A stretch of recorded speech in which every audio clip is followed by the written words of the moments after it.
Hey everyone, Social Solipsist here for another episode of 52 and 52. And this week I am taking a look at Evolve Stage 2, which is currently in open beta and available free to play on Steam. Now, if this game looks familiar, it's because it is the new free to play version of the game Evolve, which I believe released maybe a year and a half ago, maybe a little longer than that, and came out with a not insignificant amount of bad PR to its name. But I'm not here to talk about that. If you want to look into that and you aren't already familiar, you can look into it on your own. But I'm just here to talk about the free to play version that is out right now. And I gotta start with saying I am pleasantly surprised with the quality of this game and how much fun I was having with it. I fully expected to install this, play one round of it, and immediately swear off of it. But I've definitely been pleasantly surprised with how much fun I'm having. It's a asymmetrical first-person shooter. It's first-person from the perspective of the four hunters that you play as, one of each of four classes, and it is a very high angle third person perspective from the monster's point of view when playing as the monster. You are four hunters hunting down a monster that represents a threat to whatever you have established on a foreign planet, and that's about as far as the story goes. However, well, we'll come back to that in a minute. The graphics, I have to say, are pretty darn good looking. They're not super stylistically interesting, but they do look quite good. I'm pretty happy. Just wandering around this alien world does feel like that. It doesn't feel like you're just digging around in a rainforest or a desert or whatever. It's foreign enough feeling that you definitely get the sense you're sort of on an alien world. As far as the characters go, I said that the story doesn't go that far. I'm sure there's, lore to read somewhere on a wiki or something like that. But the characters are actually pretty great. One of the things that hooked me in right away was at the beginning of every round, the characters on the ship will have some witty banter, and some of it is better than others. But one of the free-to-play characters, or one of the characters that was on free-to-play rotation for the week that I have dropped into it, who is Slim, one of the healers, had some especially good dialogue that really hooked me into the story a little bit, and it's very well written. It's only a little bit of dialogue, and admittedly they could have cut it out entirely, and I probably wouldn't have said it felt like it was missing.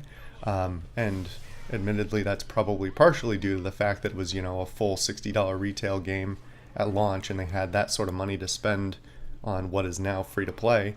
But the lore that you get just from the dialogue between characters is actually pretty interesting.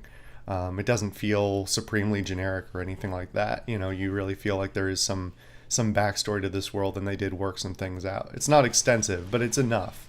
It's enough to keep me interested.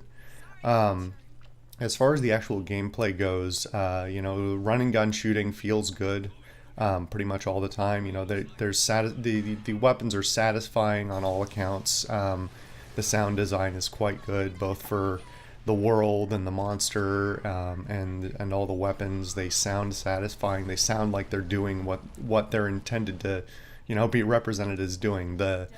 The assault class's electric gun sounds satisfying. It just sounds good. And that's a big thing for me, as I've mentioned before. And like I said, the gameplay is fairly quick-paced. I can't speak to what it was like before. My understanding is that they've made some significant changes to game balance since the original release that makes it a bit more fast-paced and that sort of thing. It's less duke it out fights and more kind of chase and injure and jump around and that sort of thing. Which, by the way, every character has a jetpack with a dash, so that adds that increases the opportunities for verticality and the speed of the game overall. Definitely adds some stuff to it. Uh, as far as the whole free-to-play aspect goes, as of right now, there are no microtransactions, although I would have to imagine that they intend to put those in once it comes out of this beta period. Although if they continue to do the unlocks in the same speed that they are right now, it won't really be a problem. I've put in about 10 hours, 11 hours, I think. Honestly, just in the last couple of days, I've really been enjoying it. And I've gotten enough of the in-game currency to unlock, I think, at least 2, if not 3, characters, if I wanted to. And all of the unlocks for the game, as far as I'm aware, can either be unlocked at random by completing certain like level ups or that sort of thing. Everything's available to be purchased, or everything except for the cosmetic stuff is available to be purchased with the in-game currency. Although the cosmetics are as well, but you can't unlock the cosmetics just by progressing in the game, I guess, is what I intended to say there. And at the end of the day, it runs pretty well. I mean, I've mentioned the performance of my computer before. It's getting on in years, but it's still pretty powerful. But even so, this game, I don't have it turned up all the way, but it looks very good and does not tax my computer too much. So if that's something you're concerned about, there it is.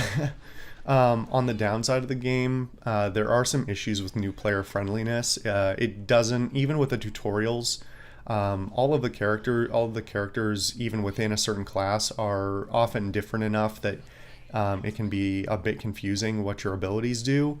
Especially with like the assault class is pretty obvious, but the various healers and the various trappers and things like that have some pretty unique abilities, and trying to figure out what those abilities are when you're just jumping into a game.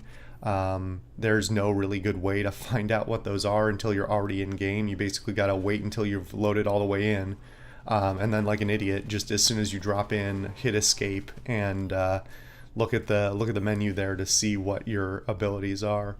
And it doesn't, even then, some of the nuance to the various abilities is not detailed in those quick menu screens there. So they could definitely do something to improve your ability to see what a character does, especially when you've got characters on rotation. End of the week when they rotate all the characters and I'm dumped into a whole bunch of new characters. If I don't know what I'm doing, I won't have as good a time. So that's something they definitely ought to work on. As far as the matchmaking goes, you have, of course, 5 characters to a level, 4 of the hunters and then 1 of the monster, and you can create basically a hierarchy of which character you prefer to play. And they say when you first, load it up for the first time, they say, well, we're going to do our best to, put you in the class that you prefer.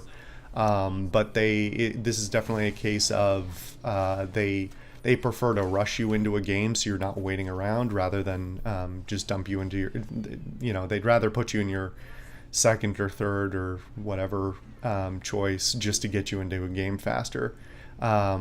Which I wish there was sort of it'd be nice to have a toggle that said, I'm willing to wait longer to get the class that I want, or something to that end. It doesn't allow you to double up on a certain class. You have to have one of each. And there have definitely been times when I don't really enjoy playing the monster all that much. And so I have it listed as my 5th place choice, my last choice. And there are definitely times I've been dumped into the monster anyway, which not super thrilling on my part. If I put it last, I feel like I can't imagine that everybody else's priorities should supersede mine that far, but I guess in-game logic, what can you do? During the gameplay, there is a little bit of concern. Definitely, it goes away a bit after you get out of, the early, first couple of hours of play, once you're playing with people who are a little bit more experienced, and once you get a little bit more experience. But in early play, often you'll end up just chasing the monster around in circles. As far as I'm aware, all of the monsters, maybe there are exceptions, but all the monsters that I've fought thus far are faster than you and have the ability to get away from you. And so unless you have one of a couple of very specific hunters that have the ability to slow somebody, tag the monster and slow them down, or even if your team is just doing a bad job of tracking the monster, it can feel kind of shitty to spend 10 minutes chasing a monster around, never seeing it, and then it hitting stage 3, the dangerous stage, and then having it come and wreck you. So I do have a little bit of concern about that, and that goes hand in hand with concerns about the monster balance.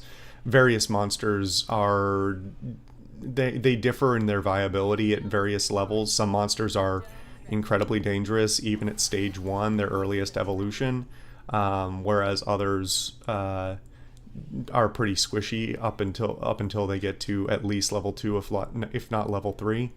And overall, I feel like the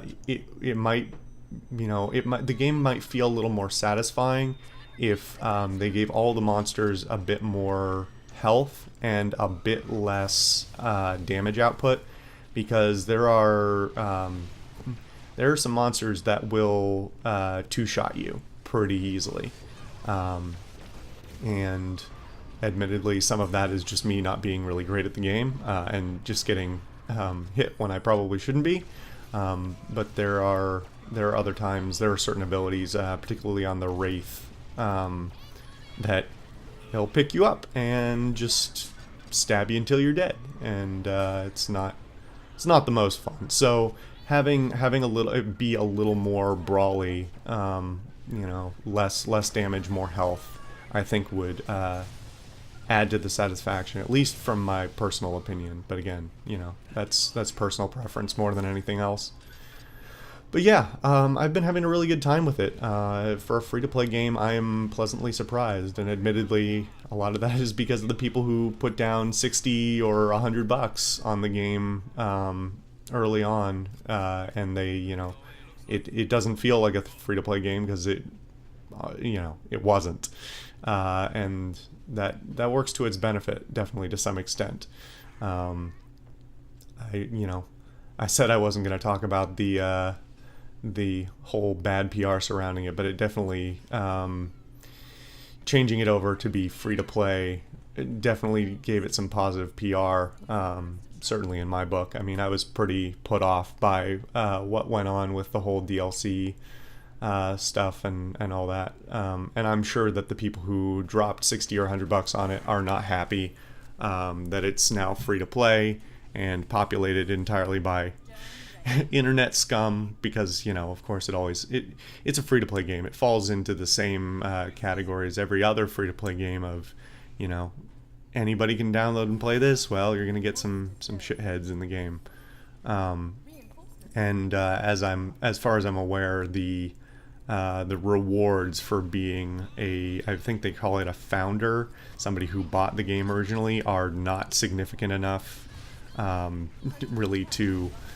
reflect the amount of money that was put in that they may or may not have purchased the game for. So yeah, anyway, that all said, I've been enjoying the game. I'm definitely going to keep playing it more. I've been having borderline the same amount of fun with it just in the last couple of days as I did first starting out in Overwatch, admittedly, this has a few more issues that I'd like addressed than Overwatch. Overwatch had that, mirror shine, that perfect polish on it, more or less. But comparatively, just the amount of fun I'm having is pretty comparable. So I'm going to keep playing it. I'm going to encourage other people to play it, and we'll see once it comes out of beta whether it continues to be good or gets better or gets worse. We shall see. Anyway, thank you guys for watching, and I will see you guys next time.